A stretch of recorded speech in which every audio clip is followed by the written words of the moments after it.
I want to talk about what I believe to be the 6 federal markets that you need to keep your eye on. Now, 1 in 4 procurement dollars are spent in 6 federal markets. Now, we're talking 25% of federal dollars flow in one of the 6 categories I'm getting ready to give you.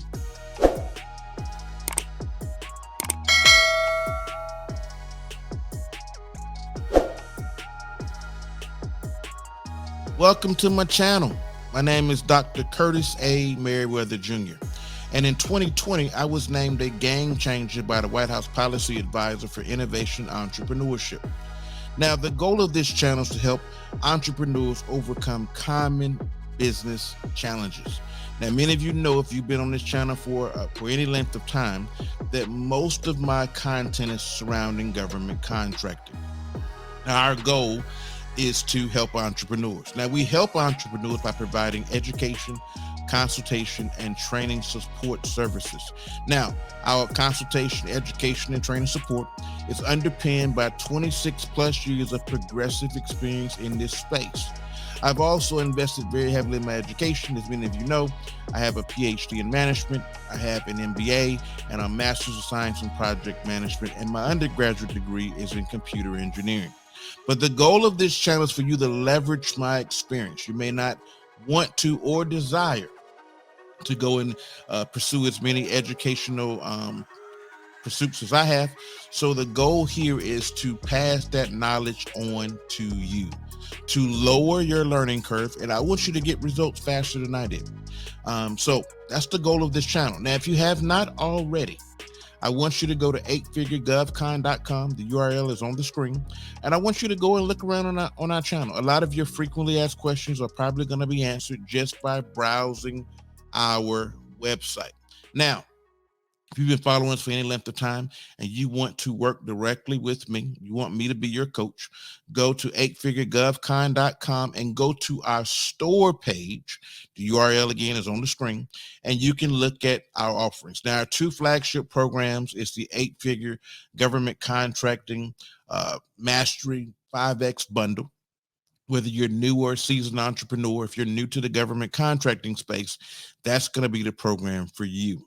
If you're a barber or cosmetologist, my wife and I partnered and we have launched the 8-figure government contracting course for barbers and cosmetologists. It's going to be a great program. That's the same tools, tactics, and techniques we've used, which allowed my wife to retire from behind the chair and also to find success in the government contracting space as a former cosmetology professional. Okay, now, without further ado, we're coming up on 4th of July. That's Independence Day. So the government, of course, is the #1 customer in the world. So to commemorate the anniversary, the independence of this great country called the United States of America, before the 4th of July, we're doing a 20% coupon code. And that coupon code is going to be July and the number 4 for July 4th. That's our Independence Day. That's when we broke away from Britain. So that coupon code is going to expire on Independence Day, July 4th at 11:59 p.m. Eastern Standard Time. So from the time that you see this video until July 4th, you're going to be able to use that coupon code for a 20% discount on all of our course offerings. And that's just our way of saying thank you to you for being a viewer and a subscriber and a follower of this channel. Okay.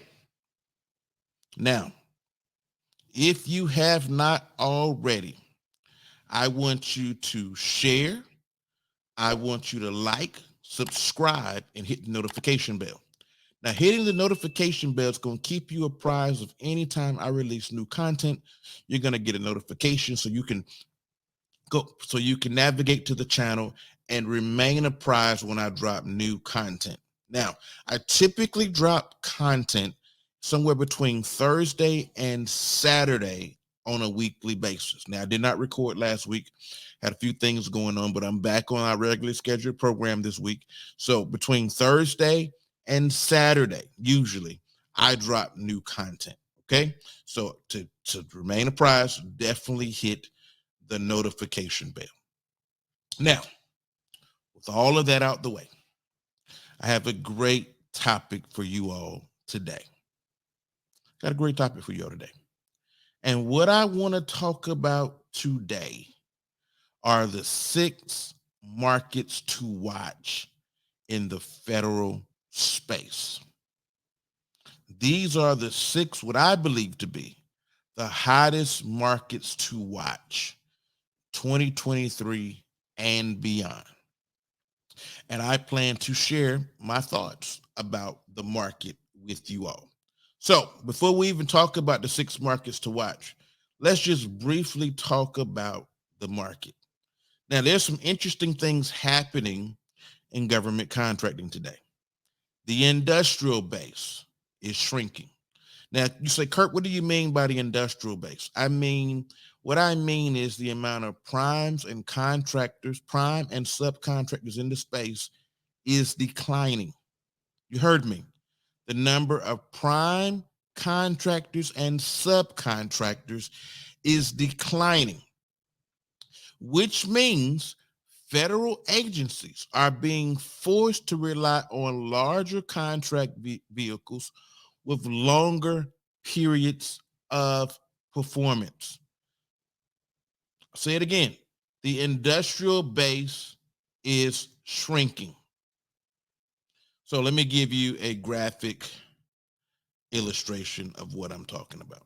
So you see the industrial base now in this particular graphic.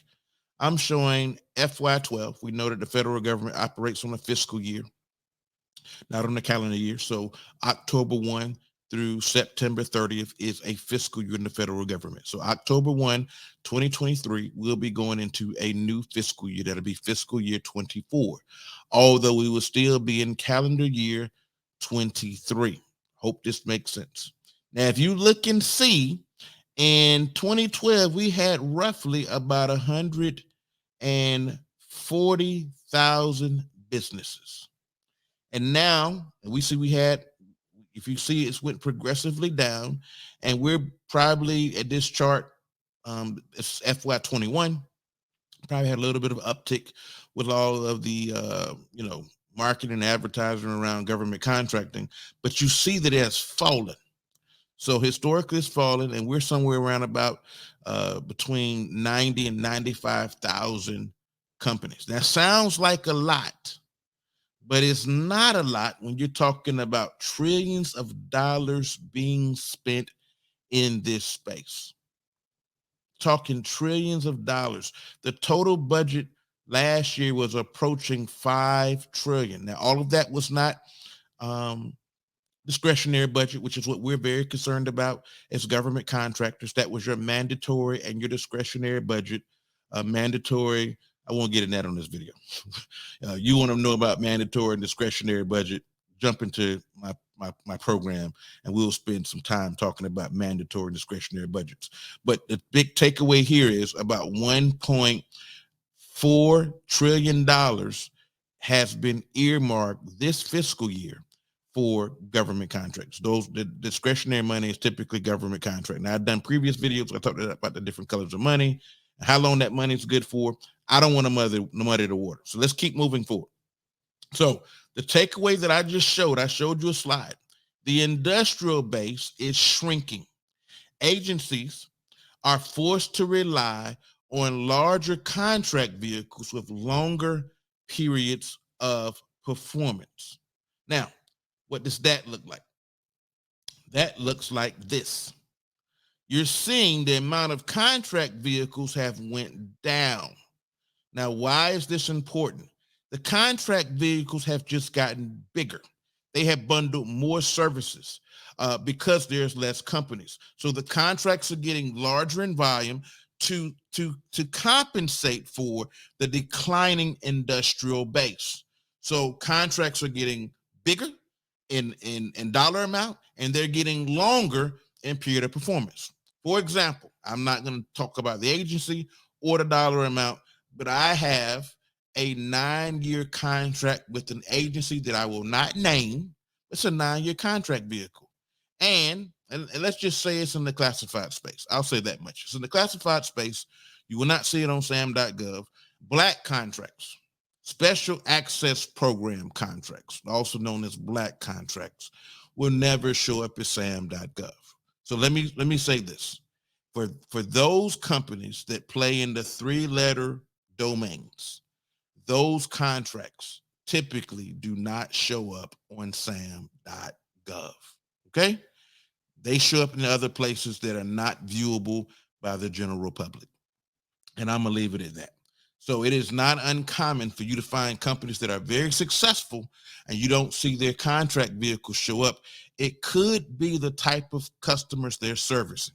So if this being said, what I'm showing or what I'm indicating on this particular slide or this is the vehicle, the contracts that are being disclosed to the public. And I'm going to just keep it moving because I don't want to go down a rabbit trail. Okay. So we know that the industrial base is shrinking, and we see that the volume of contracts is going down in volume. It's less. However, the dollar amount and the duration, known as the period of performance of those contracts, has increased. Therefore, contractors, government contractors, must identify the right opportunities at the right agencies that align with their product and service offerings. And as we know, there's huge potential because we're seeing more federal budget today than we've seen in the last 5 years. That number is progressively went up. Now, we're not going to get into the dispute regarding the debt ceiling here. That's a conversation for a different day, and it'll get way more complicated than I want to get in this particular video. So it's going to be incumbent upon you, government contractor, to make sure you have the right service offering at the right place and at the right time. So right service offering, products and services you're selling, right place. I'm talking about the agencies. Y'all seen some of my previous videos where I talked about find the department, look at the agency, the sub-agency, go down to the office. You need to make sure you're properly identifying who your customer or end customer may be, and the right time.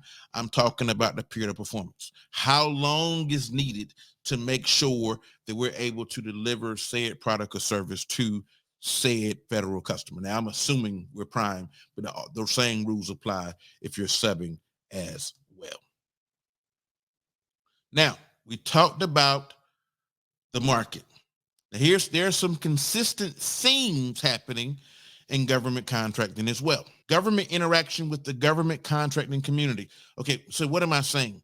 The government has to interact with the government contracting community. This may look like draft RFPs. There may be a Q&A period so the government can solicit response from the federal government. It may look like industry days. We're seeing a public-private partnership.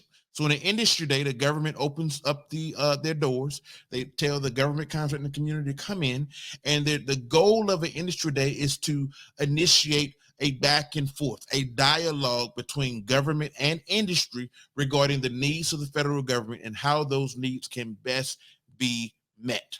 The second consistent theme I'm seeing is implementation of strong subcontracting and teaming strategies by companies. The government is welcoming and encouraging prime and subcontracting. There needs to be a nice mix. Here's the reality. Your company cannot do everything that said solicitation may need. So what you need to do is identify the areas in which your company is strong, and in the areas where you're not as strong, you need to welcome and vet subcontractors to help supplement the service offerings. Now, we know from the FAR, we need to be doing at least 51% of the work. I recommend that small business primes do more than 51%. Don't just do the minimum. I recommend we do 60 to 70% of the work and sub out 30 to 40% of the work. And I can get into a whole nother conversation about why that is. I talk about this in my course offerings about why we should be doing more work and what that looks like 5 years and how that positions us for a stronger exit downstream. Let me keep moving, because as I keep talking about these things are flooding my mind, and it's very easy to go down a rabbit trail, and I don't want to do that. I want you to go back and watch some future videos, so I don't want to keep you here on this video all day. Now, The third theme I'm seeing, the modernization of government capabilities and functions are most prevalent with the largest and most mature markets. What am I talking about? I'm gonna give you an example. $60 billion of business service and facility service contracts are being let because of modernization efforts, whether that's construction related efforts or whether that's business modernization efforts coming up to the new age. The technologies that we used 10 years ago, it's not to say they've all went away, but we're doing business differently. And the technologies have evolved and adjusted according to the current business cycle. So this is an opportunity. So we're seeing government capabilities being modernized, and functions are those, that modernization is happening in the most mature and the largest markets in the federal landscape. Let's keep moving. So we talked about the market. I just gave you 3 consistent themes. Now I want to talk about how ideas flow to money. And I'm actually going to show a graphic. I think it will help illustrate this point even more so. So ideas to money. So in the top, we see laws and policies. Agencies are obligated to identify a mission and to lay out a multi-year strategic plan with measurable targets. So this is the law. These are our policymakers. These are your lobbyist activities. This is where it starts. Then those requirements flow down to an agency budget. So budgets take into account current and expected cost of goods, services, and technology. So we started with laws and policies. That's flowed down to an agency budget. The agency said, this is what we need, how much it's going to cost. And then that flowed down from the budget. We went to contract spending. So procurement depends on the parameters set within the agency budget and supports the agency mission. So you see this? We went from law and policy. We went from law and policy to agency budget. From agency budget, we went to contract spending. This is how ideas follows money. So you may not have been familiar with that, but I wanted to just highlight this is how this game works. This is why it's important to be engaged with what's happening on Congress. I tell some of my students, watch C-SPAN. Figure out what's going on. We do a thing weekly where we call it Government-Contracting in the News. I want my students to be able to identify what's happening in the markets or what's happening in the news so we can better read the tea leaves, better see the trends that's happening and occurring. We don't want to be reactive. We want to be proactive. We want to be able to see what's happening, and we want to be able to pivot our businesses slightly to make sure we're in the path of progress so we can get the most amount of opportunities that are available to us in the market based on the product and service offerings that we're offering to our customers. Let's keep moving. Now, this is why you came here today. I want to talk about what I believe to be the 6 federal markets that you need to keep your eye on. Now, 1 in 4 procurement dollars are spent in 6 federal markets. Now, we're talking 25% of federal dollars flow in one of the 6 categories I'm getting ready to give you. Category number 1 is going to be artificial intelligence. You cannot turn on your TV today and not hear about AI, not hear about artificial intelligence. ChatGPT is the craze. I'm seeing people talking about using ChatGPT to do research. I'm seeing people talk about ChatGPT to write contracts. Artificial intelligence, in my humble opinion, is here to stay. But in artificial intelligence, this is the first category. We have to be mindful of machine learning. We have to be mindful of neural networks and predictive analytics. So first market, AI. If you are in the IT space, or even if you're not in the IT space, you need to start looking at creating capabilities in your organization to answer the artificial intelligence needs in the federal space. So market number 1 is going to be AI, artificial intelligence. Market number 2 is going to be business management and financial services. You're going to see a combination of professional services within financial management, financial services, management advisory services, and social services. Let me repeat that. You're going to see a combination of professional services within financial services, management advisory services, and social services. Let me keep moving. Market number 3, cloud computing. You're going to see a quarter, I'm talking about these 6 markets, a quarter of the money is going to flow toward cloud computing.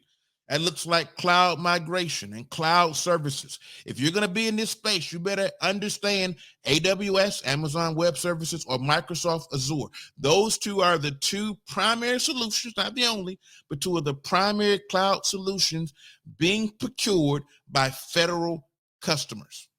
Now, that was the 3rd one. Our 4th market is going to be digital services. We're talking about web apps, customer interaction, CRM systems. You're going to start seeing money flow down this path. Number 4 is going to be facility services. These are your facilities and your construction related services. I hope you guys are taking this in. Number 1 was AI. Number 2 is your business management and your financial services. Number 3, cloud computing. Number 4, digital services. Number 5, facility services. These are my construction companies.